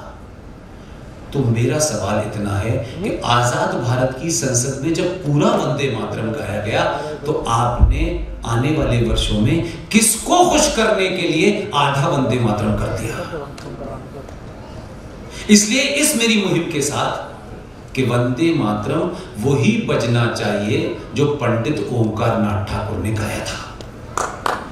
अब आप कह रहे ये कोई नई डिमांड नहीं है, मैं कह रहा हूं कि पंडित नेहरू के देख रेख में पूरी कैबिनेट बैठी थी, सारे लोग बैठे थे। जब पूरा आजाद भारत की संसद में हुआ तो बीच में से उसे आधा क्यों किया? मेरा सिर्फ इतना ही कहना है। लेकिन ये जनमानस को पता नहीं है, इसलिए लोग समझते हैं बस वो इतना ही गाना चाहिए, इतना ही गाना चाहिए, इतना ही गाना चाहिए। मुझे पूरी उम्मीद है कि हो सकता है किसी दिन आप सुने कि आज से वंदे मातरम पूरा गाया जाएगा। किसी दिन भी सुन सकता है। उसका उसने आधा इंतजाम कर लिया, आधा करने लगा है। वो पहले माहौल बनाता है थोड़ी देर के लिए, क्योंकि बिना माहौल बने हमारे कुछ होती नहीं। इसलिए मैं ये बात पूरे दावे से कह रहा हूं, कब करना है, किस तरह करना है, he is expert on that, I am not expert।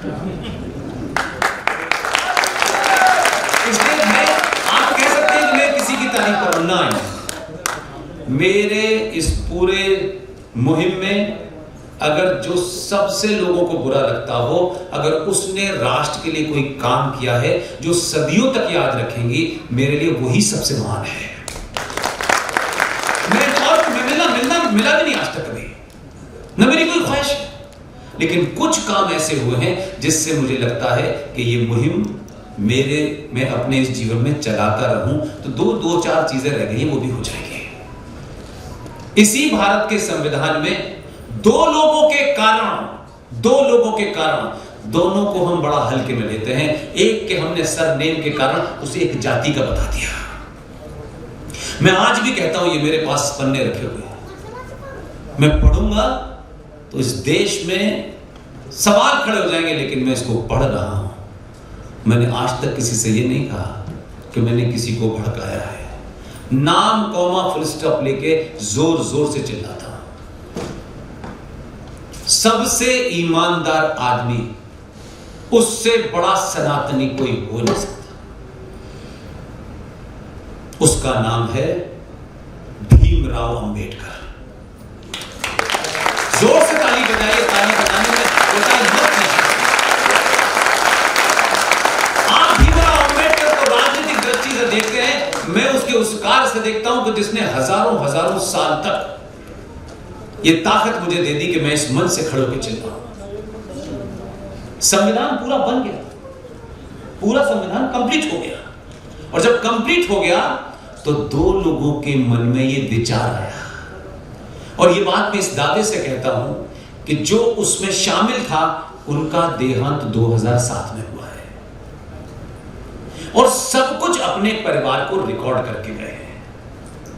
उस महान आदमी का हम नाम नहीं जानते हैं, कोई बात नहीं, लेकिन कैसे लोग गुमनाम तरीके से इतने बड़े काम करके गए, और आज तक न पद्मश्री के लिए खड़े हुए, न उनके परिवार के लोग खड़े हुए। आज भी लोग जिंदा हैं। मैं जब भी जबलपुर जाता हूं उनके दर्शन करने जरूर जाता हूं। दो लोग, डॉक्टर राजेंद्र प्रसाद जो आपकी संविधान सभा के अध्यक्ष थे, और डॉक्टर BR अंबेडकर जो ड्राफ्टिंग कमेटी के चेयरमैन थे, उन्होंने पूरा संविधान देख लिया। अब कैसे ही उनके मन में आया मैं नहीं जानता, क्या गुफ्तगू हुई, लेकिन हुई है जरूर उनके बीच में, क्योंकि वो सारी बातें उस पर दर्ज करके गए हैं। उन्होंने कहा कि ये भारत की जो पहली लाइन है संविधान की, उस पहली लाइन पे लिखा हुआ है इंडिया दैट इज भारत। पहली लाइन है। दोनों ने इस लाइन को पकड़ करके कितना बड़ा इतिहास का काम करके गए। दोनों ने कहा कि इसमें लिखा है इंडिया दैट इज भारत, लेकिन ये संविधान जो टेक्निकली जिसमें बहुत सारे सुधार हुए हैं, गवर्नमेंट ऑफ इंडिया 1935 एक्ट की फोटोकॉपी था। उसमें डॉक्टर राजेंद्र प्रसाद से अंबेडकर कहते हैं कि इसमें इंडिया है, इसमें भारत नहीं है। और इसके बाद का विचार कितना जबरदस्त रहा होगा कि दोनों ने कहा कि हमारे यहां अनादिकाल से राजा किस तरह काम करते थे, अपनी प्रजा के साथ क्या संबंध होता था, मौलिक अधिकार क्या हुआ करते थे, कैसे राज और केंद्र के बीच में संबंध होते थे। हम उसमें कुछ बदल नहीं सकते, लेकिन उस दौर के चित्रों के माध्यम से हम इस संविधान में भारत को जिंदा कर देंगे। लोगों को नहीं पता, भारत के ओरिजिनल संविधान के पहले पन्ने पर जहां हमारा एक छोटा दोस्त भाई विष्णु शंकर जैन बनारस में जहां बाबा विश्वनाथ आज विराजमान है, वो असली नहीं है। उसी को औरंगजेब ने खंडित किया था, लेकिन अहिल्याबाई होलकर ने उस खंडित को दोबारा से शुरू किया ताकि पूजा चलती रहे। 1705 में वो बेचारी चली गई, उसका कोई वंशज नहीं है, लेकिन असली शिवलिंग 90 फीट गहरा वहां है जहां मूर्ख हिंदू कहता है ये ज्ञान व्यापी मस्जिद है। ज्ञान का मस्जिद से कोई संबंध नहीं है। उस मस्जिद के अंदर जो 90 फीट गहरा शिवलिंग है, वो शिवलिंग के सामने जो 450 साल से नंदी बैठा है, उस नंदी की तस्वीर उस पेज पर है, संविधान के ओरिजिनल पर्दे पर। वो कम्युनल लोग थे, वो एंटी मुस्लिम थे, और नंदलाल बोस को यह काम सौंपा गया जो शांति निकेतन में बहुत बड़े आर्टिस्ट थे। नंदलाल बोस ने अपने सबसे खास चेले को, उसकी उम्र 22 साल थी, 22 साल। उसका विजन सोचता हूं तो मैं कभी कभी सोचता हूं हम तो कुछ है ही नहीं। 22 साल के लड़के को नंदलाल बोस ने आउटर दिया, ये करना है। उन 22 चित्रों में से 12 चित्र उस बच्चे के बनाए हुए हैं। उसमें 5वें नंबर पर पुष्पक विमान में भगवान राम, मां सीता और लक्ष्मण श्रीलंका से लौट रहे हैं, ये चित्र अंकित है। उसमें कृष्ण है, उसमें सुभाष है, उसमें छत्रपति शिवाजी है, उसमें रानी लक्ष्मीबाई है।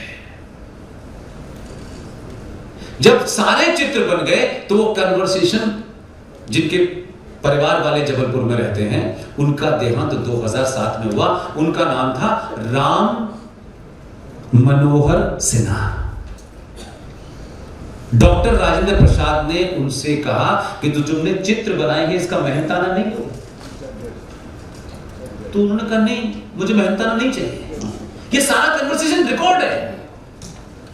उनके परिवार में बहू बेटे सब मौजूद हैं, और जो बाकी 4-5 चित्र नहीं थे वो जबलपुर के और उसमें लगे हुए हैं, जो वहां उनका सबसे बड़ा म्यूजियम है। उन्होंने मना कर दिया सर पैसे लेने से।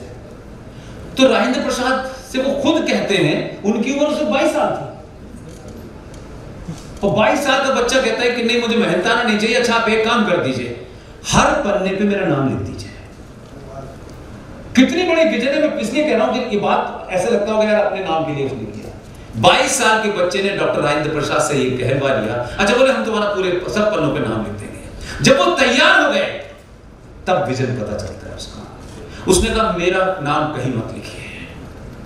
जो भारत के संविधान का प्रीएम्बल है, जो अक्षुण्ण रहता है, हम ये दुनिया में ऐसे एकमात्र देश हैं कि हमने प्रीएम्बल के अंदर भी फेरा फेरी कर दी है। उस प्रीएम्बल में बेलें बनी हुई है, उस बेलों के अंदर शेर है, मोर है, बेल जो बनी हुई जिसे हम बेल कहते हैं।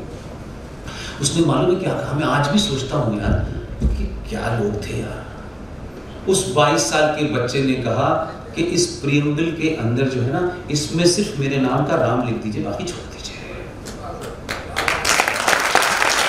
सालों साल लोग राम मनोहर सिन्हा को भूल जाए कोई बड़ी बात नहीं है, लेकिन उस बच्चे ने 22 साल के ने अनादिकाल के लिए उस संविधान की उस बेल में राम लिखवा दिया।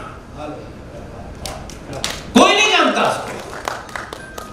और वही संविधान छपा, बना, लेकिन चचा नेहरू को कुछ लोगों ने प्रेस में जाने से पहले इन्फॉर्म किया। बहुत नाराज हुए, बहुत गुस्सा हुए।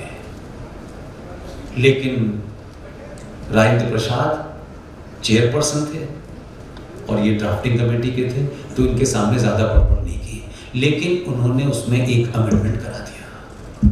उसमें जितने चैप्टर हैं, हर चैप्टर पर हमारी आस्थाओं की, परंपराओं का जो भी था एक चित्र है। सिर्फ 2 जगह उन्होंने अपनी ताकत से 2 चित्र एक ही पेज पर हैं।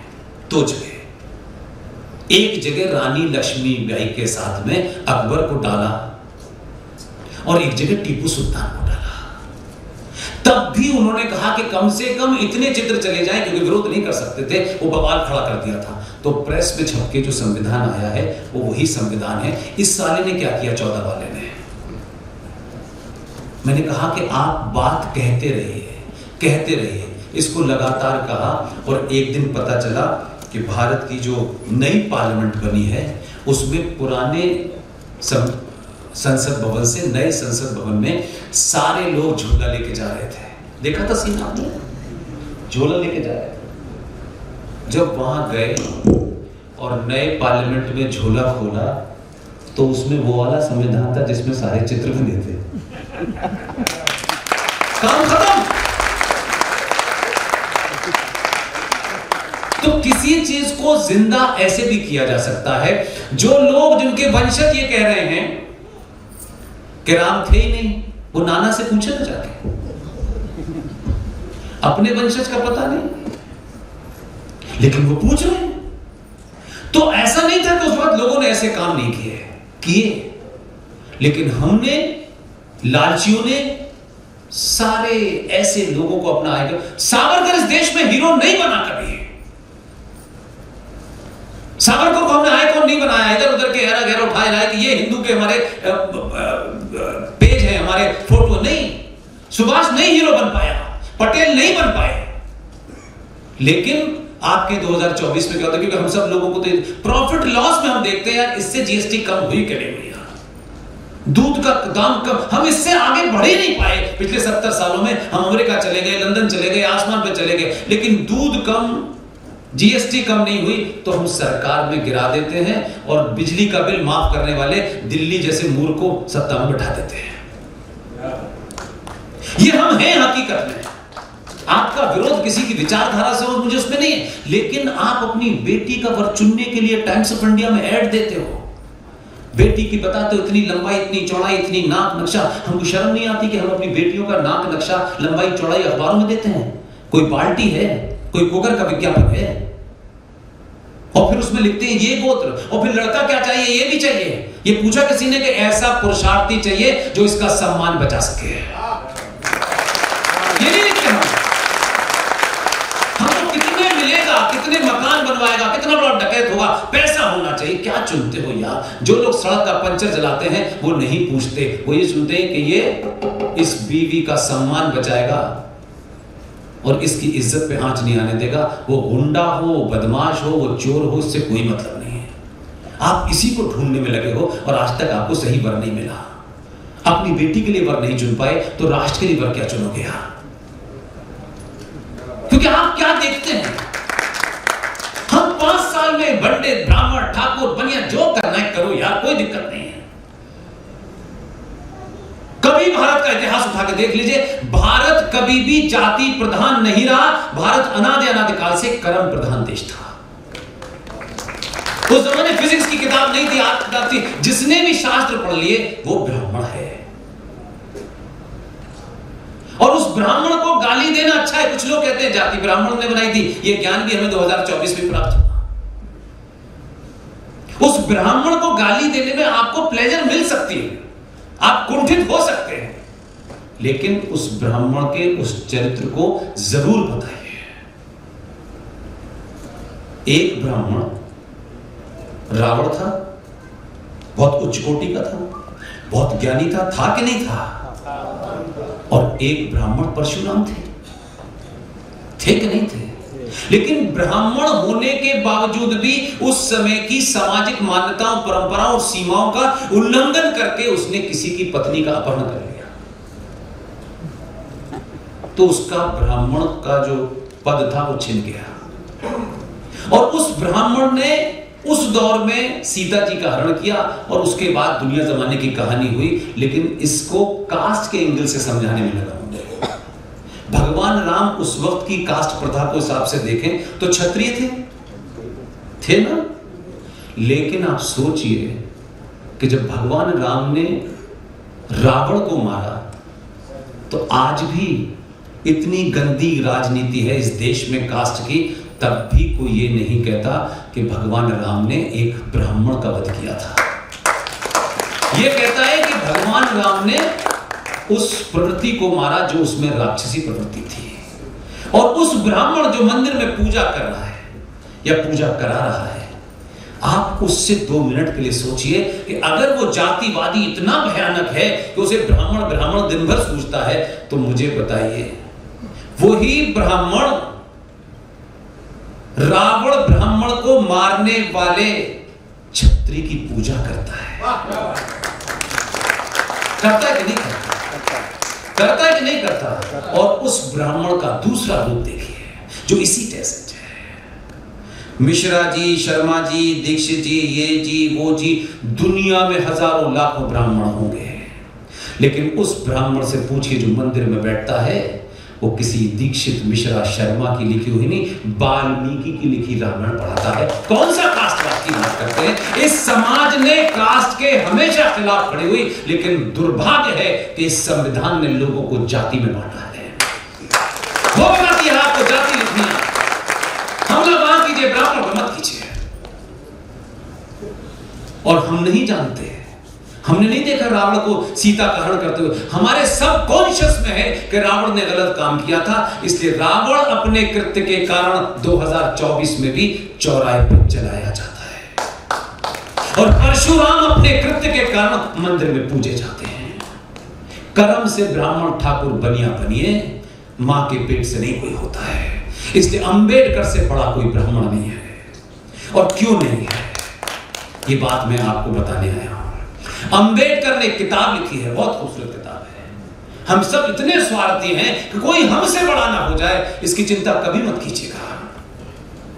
मैंने शुरू में आपको किस्सा सुना दिया, जिस वक्त आपको बड़ा करने वाला होगा ना, तो मैंने कहा वो जो 15 साल से है और जो अपनी जूतों में उसे जगह नहीं दे रहे थे, वो अब 96 साल की उम्र में पृथ्वीराज रोड पे टहल रहे हैं। डेस्टिनी को हमेशा ध्यान दीजिए, जो है वो चल के आएगा, और जो नहीं है वो थाली भी आपके सामने से चली जाएगी। इसलिए दुनिया आपको इससे याद नहीं रखेगी कि आप पे पद क्या था। अंबेडकर ने एक किताब लिखी है, उस किताब में जो अंबेडकर ने लिखा है, इस देश के सारे हिंदूवादियों को भी एक जगह खड़ा कर दिया जाए, इसका एक वाक्य नहीं बोल सकते हो। इसलिए कह देना कि हम हिंदूवादी हैं, ये आपको थोड़ा अच्छा लग सकता है, इस कोई बात नहीं। मैं तो कोई हिंदूवादी नहीं कहता, मैं तथ्य रखता हूं सिर्फ। इसलिए जो बात अंबेडकर में कहने की हिम्मत थी, वो आज भारत में नहीं दिखती। अंबेडकर के मानने वाले और अंबेडकर के खिलाफ बोलने वाले दोनों की ये वीकनेस है। अंबेडकर ने मालूम है क्या लिखा है? अंबेडकर ने लिखा है पेज नंबर 1 पर, 123 पर, भारत के सारे मुसलमानों को पाकिस्तान भेज देना चाहिए। कभी सुना आपने ये? नहीं सुना। अंबेडकर आगे लिखते हैं, मुसलमान भारत में रहेंगे तो यहां कभी सांप्रदायिक शांति नहीं हो सकती। Page number 125। मुसलमान भारत के खिलाफ जिहाद छेड़ सकते हैं। 297। मुसलमान कभी भी हिंदुओं की सरकार स्वीकार नहीं करेंगे। पेज 303। मुसलमान शरिया के कानून को देश के कानून से ऊपर मानते हैं। पेज 294। बुर्के की वजह से मुसलमानों में यौन विकृति के शिकार हो जाते हैं। Page number 231। मुसलमान समाज सुधार के प्रबल विरोधी होते हैं। 233-234। मुसलमान देशभक्त नहीं हो सकते। 332। किताब का नाम है पाकिस्तान और पार्टीशन ऑफ इंडिया। ये अंबेडकर लिख के गए हैं, ये किसी हिंदूवादी ने नहीं लिखा है तो आप गोली कर चलाने लगे हैं। इतिहास वो नहीं है, उनकी किताब रिप्रिंट हो रही है। उनके प्रिंटर ने कहा कि आपने क्या बोलना है, लोग इतनी डिमांड कर रहे हैं। मैंने कहा करोड़ों छापना, लेकिन बेईमानी ये मत करना कि सस्ते की जगह महंगी कर दो। मालूम है कि हिंदुओं के पास पिज्जा के लिए बहुत पैसा है, किताब खरीदने के लिए नहीं है। आपका अपना आदमी उस शत्रु को जो 1400 साल पहले ऊंट की पीठ पे खड़े होकर खजूर तोड़ रहे थे उनके बारे में बता गया है, लेकिन आप नहीं लिखेंगे। इसलिए आपको सुनी सुनाई बातें करनी है। जो ये कह रहे थे ज्ञान व्यापी मस्जिद में कि ये फुव्वारा है, जो लोग 1400 साल से अपने साइज का पजामा नहीं बना पाए वो फुव्वारा बना रहे हैं। और गलत नहीं कह रहे, ये फुव्वारा बना है।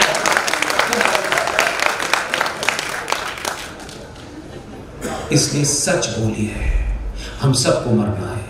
अगर किसी की गोली से ही मरना है तो वही डेस्टिनी है, और जिस दिन जाएंगे तो जाएंगे, कोई रोक नहीं सकता। इसलिए इस तरह से मत करिए कि मैं कहता हूं जाति आपकी निजी पहचान है। जब घर की देरी लांगे तो जाति छोड़ के आए, सिर्फ सड़क पे सनातनी होके खड़े हो और कुछ नहीं करना। और आपको लगता हो कि दिन में सनातनी बने रहने में बड़ी तकलीफ है, तो 5 साल में एक दिन का 1 घंटा और 1 घंटे के 30 सेकंड चाहता हूं सिर्फ सनातनी बन जाना। मैं नहीं कहता आपको जितना करना है जातिवाद करिए, मुझे कोई इंटरेस्ट नहीं है, लेकिन जब इस देश की सत्ता पे बिठाने के लिए चुनना हो तो उस 30 सेकंड 5 साल में सनातनी होकर वोट देना। सब ठीक होगा। बहुत बहुत धन्यवाद।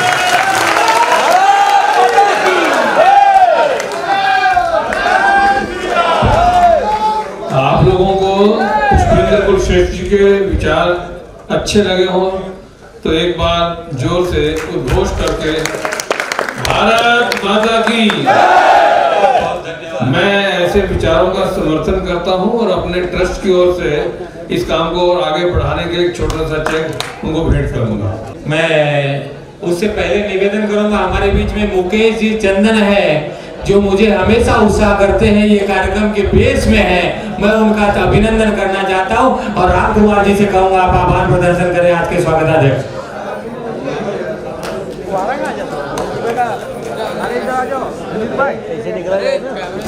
सेल्फी लेने का बड़ा शौक था यार, यादगार दिन यार।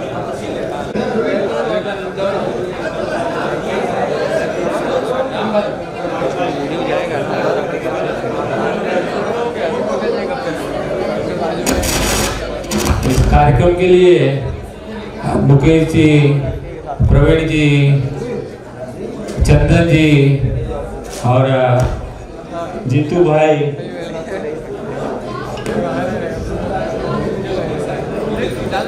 प्रीतेश भाई, डॉक्टर साहब और माटेगांवकर जी, आप सभी का हृदय से धन्यवाद देता हूं। आप सभी इस कार्यक्रम को सफल बनाने में और आए हुए सभी मेरे साहित्यिक संस्थाओं के, बजरंग दल के, विश्व हिंदू परिषद के व अन्य मेरे सभी सहयोगियों का मैं हृदय से धन्यवाद देता हूं। और आपका सहभाग, आपका सहयोग आगे भी पूर्वांचल मानस मंडल अपेक्षित है। आप सभी के सहयोग से हम आगे भी कार्य करते रहेंगे। बहुत बहुत धन्यवाद।